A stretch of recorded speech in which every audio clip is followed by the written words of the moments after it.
মই বৰ্তমান উপস্থিত আছোঁ বকলীয়াঘাটৰ জলসিঞ্চন যিটো বান্ধ প্ৰকল্প আছে তাত আজি উচ্ছেদ ৰাতিপুৱাৰ পৰা চলি আছে। এতিয়াও বৰ্তমান উচ্ছেদ চলিয়ে আছে।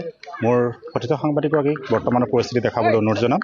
এয়া বৰ্তমানো JCB বুলডোজাৰ লগাই পেলাই বৰ্তমানো ঘৰসমূহ ভাঙি থকা হৈছে আৰু যিসকল লোক আছে সেইসকল লোকে তেখেতসকলৰ নিজৰ যিবোৰ যাৱতীয় সা সামগ্ৰী প্ৰয়োজনীয় সা সামগ্ৰীসমূহ বৰ্তমান ৰাস্তাৰ কাষত এইদৰে পেলাই ৰাখিবলৈ বাধ্য হৈছে।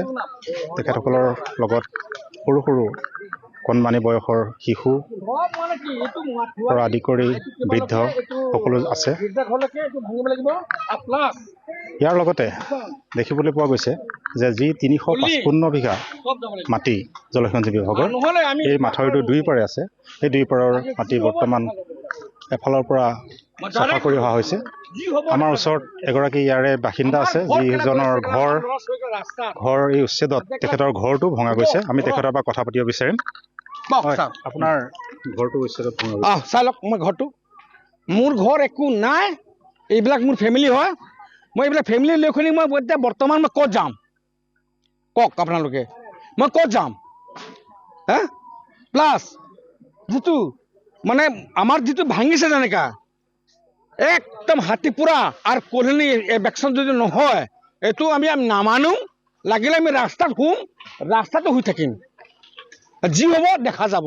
লাগিলে গুলিয়াই দিয়ক নহ'লে মাৰি দিয়ক। হয়, আমাৰ লগত আৰু এগৰাকী আছে, এগৰাকী বৃদ্ধা আছে, তেখেতৰ পৰা আমি জানিবলৈ চেষ্টা কৰিম বৰ্তমান সময়ৰ পৰিস্থিতি।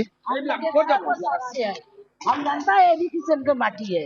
आप लोगों का घर भी यहाँ से हाँ, क्या बोलेंगे इसमें? इसमें बोलेगा कि हम लोग के घर भांग दिया, सरकारी माटी है और सरकारी में हम जानबूझ के रहा है, पूरा जंगल रहा है, जंगल रहा, माटी फेंका साफा करा है, इसमें रहा है। लड़का बच्चा का जन्म दिया ये में, हमारा ससुर भी मर गया ये में, हमारा स्वामी भी मर गया ये में।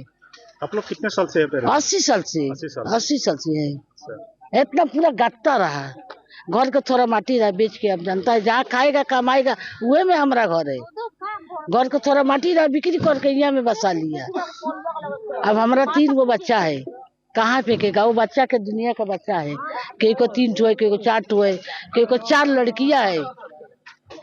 4 लड़कियां है, देखो लड़कियां 4 लड़कियां, 1 लड़का है इसका। হয়, এয়া আছিলে যিসকল উচ্ছেদিত লোক তেখেতসকলৰ বাস্য আৰু যিখিনি 355 বিঘা মাটিৰ উচ্ছেদ চলি আছে সেয়া খুব সম্ভৱ আজিৰ ভিতৰত সমাপ্ত নহ'ব চাগে। ইয়াৰ পৰৱৰ্তী কাইলৈও চাগে উচ্ছেদ নিশ্চয় ইয়াতে চলি থাকিব।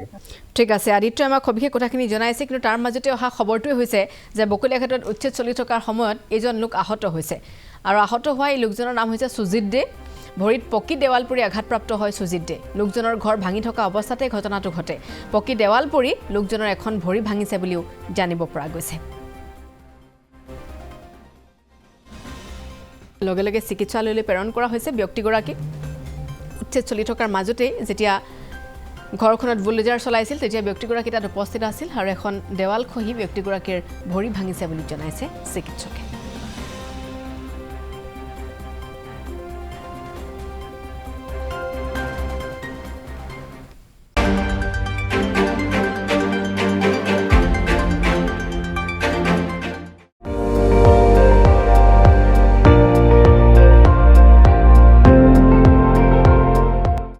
আপুনি চাই আছে ND24, সৰ্বশ্ৰেষ্ঠ নহয় সৰ্বোত্তমৰ দৌৰত।